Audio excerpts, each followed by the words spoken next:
Hello guys, welcome back to the channel. So in today's tutorial, I'm going to be showing you guys how to make this channel inspired bag. So this is something you like to see, please stay tuned to the channel.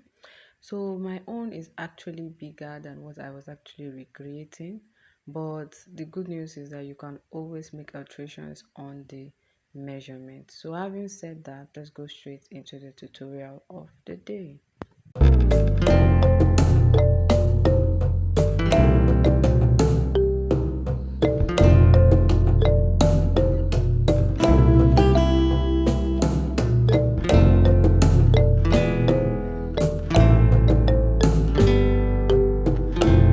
So guys, I've already cut out my pattern off camera.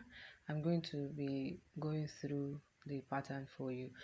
This is the body of the bag. So this one measures 20 inches by 7 inches. Now, if you want your own to be smaller than mine, you can cut out your own at 20 inches by maybe 6.5 inches or 6 inches. You can even use 5.5 inches if you want it to be smaller than mine, while this other one is actually the fabric that is going to be covering the back. So it is actually 8 inches by 6 inches, half inches as stitching allowance, and extra half inches for the zipper extension. If you notice, it is actually longer than the actual 20 inches, which is for the body and the side. Now this is just card holders that I wanted to put at the back of the bag. You could actually put it, your own could be inside of the bag. So what I did is I just measured my card and I added half inches, so one of the fabric is actually 4.5 inches by 2.5 inches, while the second one is 3 inches by 4.5 inches. So I'm just going to arrange them and I just put them on that 8 inches by 6 inches fabric. Now make sure you are not putting it all the way to the top, because you know that there's going to be a lot of space at the top, and make sure you're not putting it all the way to the bottom, because we are going to be doing some stitches at the bottom as well. So you make sure you are leaving your inches for allowance. Now what I'm doing right here is I'm just using my ruler to just get out my pattern, since it's a plain leather. So I'm using my ruler to get out my pattern. So you could just make simple pattern the way I made mine, or you could make the regular pattern.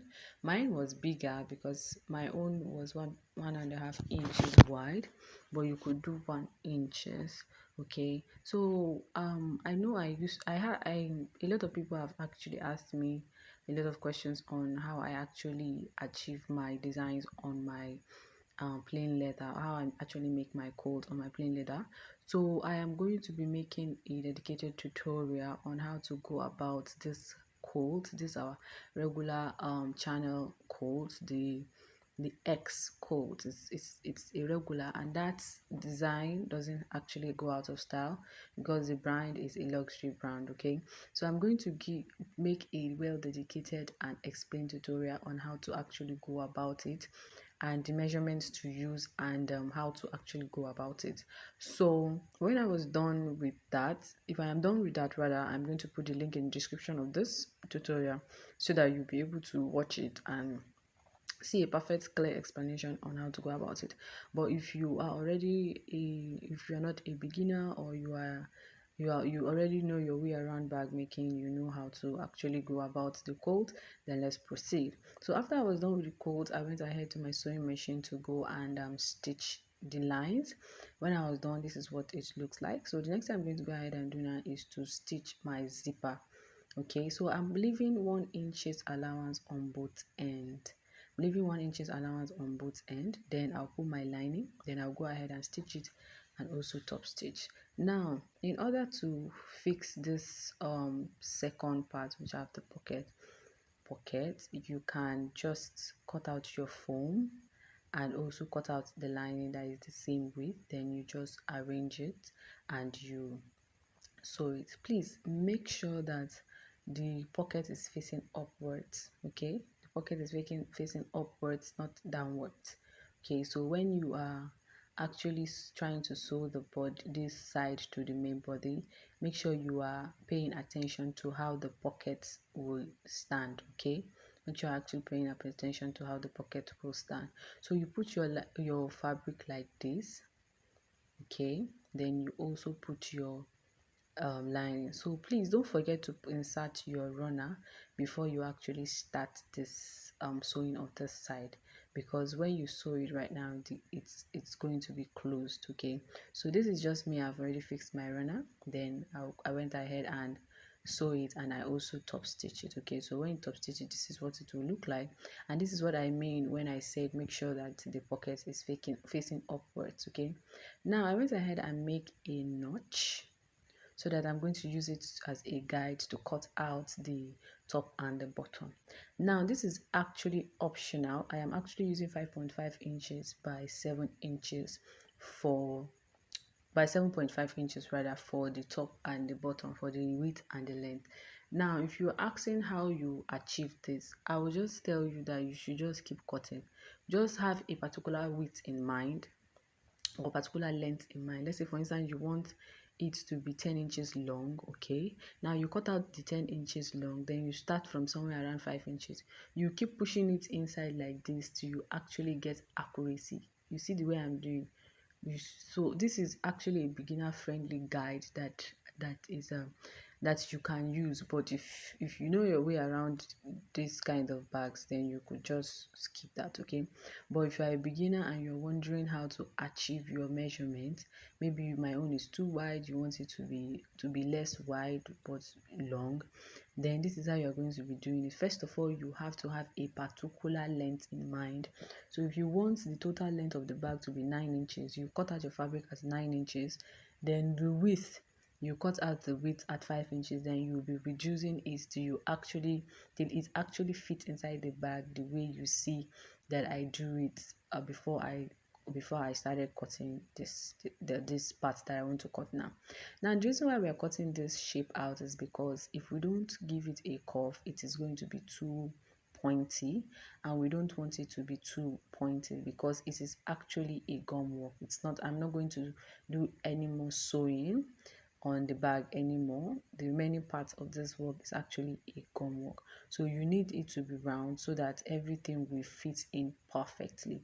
So this is what I mean. The first time it was being pointy, but the second time it's just fit just right. Okay, so this is what it should look like. So there's no more pointy edges. Now when we are sure that what we did is correct, we're going to go ahead and replace it on the second pattern. Then we're going to cut it out on our chipboard as well. Okay, so this is we're cutting out 4 pieces, 2 for the chipboard and 2 for the carry board. Now we are going to be cutting the chipboard on the leather and the carry board on the lining. Okay, this is because we need the one carrying the lining to be strong. That is why we are doing that. Now in order to give the bag a more sewing feel, we are going to go ahead and stitch the part that is carrying the leather. We'll just give it a top stitch all around like this in order for it to have a sewing feel. We don't want it to just look ordinary, so we'll go to our sewing machine and we are going to stitch it. Now when we're done stitching, this is what it looks like. Okay, now we are going to go ahead and keep that one aside. Then we'll start working on the bottom, on fixing the bottom and the top. Now I went ahead and make my notch. I'm going to make my notch now, so to get the middle. Then I'll also fold this carry board into 2 in order to get the middle as well. So I'm going to use my pencil to make a marking. I'll make the marking, make sure it's very visible. Then I'll go and start my installation. Okay, so what I'm going to go ahead and do is I'm going to put my gum. I'm going to rub my gum. Then I am going to rub my gum on both surfaces. Okay, I'm going to rub my gum on both surfaces so that it will be easy to to join together. So I am just putting it to see how it's going to look like. Then it was okay. Then I am now going to start applying my gum. Okay, so when you are applying your gum, you apply your gum on this surface first. This is how you're going to apply your gum. The part that has the full lining is going to be facing inside of the bag, while this other part is going to be the one that is going to be facing outside of the bag. We are still going to be covering it with the other panel. So when you are done putting your gum, you keep it aside, then you go to your sewing machine and go and stitch the bottom of the bag all round and the other top. This is because you don't want to be applying your you don't want to be putting your bottom and the lining will be running up and down, okay? So you see, this is what I mean. I put it and it was only the lining that got stuck. So I had to remove it. Then I will now go into my sewing machine and go and sew it round. So make sure you sew your own round. Then you sew this other top as well using this zipper as a guide. Then you cut off any excess. So when I was done, this is just me trimming out the excesses on both end. Then I'm going to make my notch again for accuracy. Okay, so when I was done with that, this is just me using my finger to rub gum on the panels. Now make sure while you are rubbing gum, you are being careful not to rub on the zipper teeth. I don't know whether you understand what I mean by the zipper teeth, because if you rub the gum on the zipper teeth, the runner will not be able to move around, to be getting stuck. So you just make sure you are rubbing it on the cloth, not on the teeth. So that's why I'm using my hand for this particular side, so that I'll be able to control how I am actually rubbing the gum. Okay, so you go ahead and just rub it. You keep rubbing it all the way to the end, making sure you are being careful not to rub it on the teeth but only on the cloth. Now when you are done, you are going to now use that notch part as a guide. Then you place it like this, then you fold it in, then you do the other side, then you keep arranging it.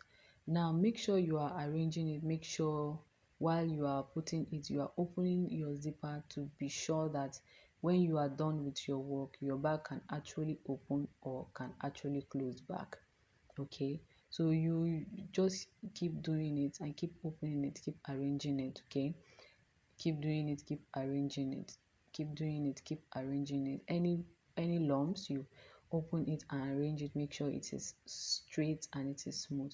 So when you drag it, this is what it should look like. Okay, so this is what it should look like. Anywhere that is not zipping, you drag it out or drag it in. Okay, so making sure you actually have it lying down nicely, because we are not going to sew it again.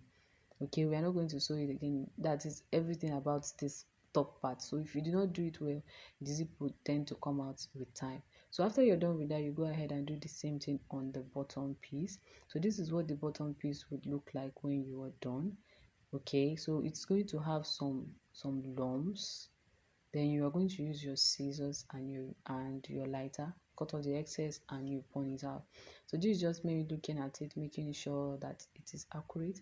Then I'm using my super glue to hold in any place that is still open. Then I'm using my hand to just press the carry board so that it will stick exactly where it should be, and one side shouldn't be longer than the other side, because you don't want it to look longer than the other side. So after I cut out the excess, I am just going to use my lighter to burn it so that it will relax properly. Okay, I'm not putting a lot of heat on it. I'm just putting enough heat for it to be relaxed. Okay, so I'll just put the heat and I'll just press it with my hand so that it will be relaxed. So when I am sure that everything is relaxed, I'm going to go ahead now and put this upper layer. Now you can put your back stunts. You can also just decide to just put it like that, the way I did. And you can also decide to, instead of using a carry board, you can use a marco so that it will give it a more bulky feel. Anyone you decide to use. So this is just me rubbing my gum on the two layers. I'll rub my gum on the two layers, allow it to breathe air for a bit, then I'm going to join it together. So when you're joining it together, make sure it is accurate so that one side will not be longer than the other side, one side will not be too inwards and one side will not be too outward. So you rub sufficient gum. Like I said, this is the only thing about this, but we're not actually sewing it. Okay, so you go ahead and just keep arranging it, making sure it sticks. Don't worry about any odd place that is opening. We'll attend to that later on. So this is just me covering the bag to make sure that the extra panel I put is actually where it's supposed to be. Now when you're done with that, you go ahead and keep it aside. Now it's time to work on the top. And before you fix the top, you're going to put the handle first. Now this is just a fabric that I just cut out at 1.5 inches rather, at let's say 8, 9, 10 inches, like that. I know actually measure sharp, but I just decided that okay, this is how long I want it to be. Then I went ahead and went out by 1.5 inches. Then this is just me getting the middle, so that I'll be able to put the handle as middle as possible. You could actually sew the handle to it, no problem, but me, I just decided to put my rings, so that it will just be an easy job, because the actually bag we're actually recreating, they did not sew the handle on it, they put some fancy rings. So since I didn't have that in my disposal, I decided to use this one. So I'm using my eyelet and my rings to just put the handle in place. Then I am going to be attaching an extra design on the handle. I think if I want to make another bag, I am going to use this handle as a guide, because it's actually beautiful. It's not the regular handle that we know in town. I've seen it on several channel brand bags, and I've been wondering how to actually go about it. But when I did it on this bag and it came out nice, I was actually very excited, because I didn't expect it to come out that easily. So all I did was just weave a chain and put it on top this fabric, and that was just it, and it came out beautiful. So make sure it's as center as possible, so that it will not be bent. And then if there's any excess, you just go ahead and remove it, making sure there's extra fabric for you to run around with. So guys, if you're a returning subscriber, thank you for always coming back. I love you and God bless you, and I do not take you guys for granted. Thank you very much for always watching my tutorials. You guys are amazing. I love you so much. And if you're just tuning into the channel for the very first time, or you are hearing my voice for the very first time, you are highly welcome to this amazing channel. On this channel, I teach tutorials on bag making, everything bag making, from fashion bags, tote bags, luxury bags, slant bags, backpack, lunch bag, laptop bags, anything. As long as it's bag, then this channel is all about it. So if you're a fashion lover just like me, or you are a bag lover just like me, then click on the subscribe button and also the notification bell, so that you get notified whenever I post a new tutorial, because on this channel we have many more amazing tutorials to show you guys. We have many more amazing tutorials on the channel already that I know you will learn one or two from, and we have many more amazing tutorials upcoming. So click on that subscribe button, so that you will join this amazing community and we will grow together. So don't forget to give me a thumbs up. It actually means a lot to me. It actually tells YouTube that we are doing something amazing here, and it will help share this channel to other people who are actually looking for a channel that actually teach beginner friendly tutorials. And don't forget to say something nice in the comment section. If you have any question, feel free to drop it, and I'm sure to answer you guys. And then don't forget to subscribe. Don't forget to share my tutorial to family and friends. So this is everything about this bag. You go ahead and put your super glue on any place that's any extra places that is remaining, so that it will stick in place. And when we are done, this is the final look of the bag, guys. The bag actually came out nice, and I loved the final result. So like I said, if you want to make alterations on the measurement, feel free to do so by reducing the width or the height. So having said that, thank you guys for watching. Please don't forget to give me a thumbs up, don't forget to like, don't forget to subscribe, and see you guys in my next tutorial. Bye for now.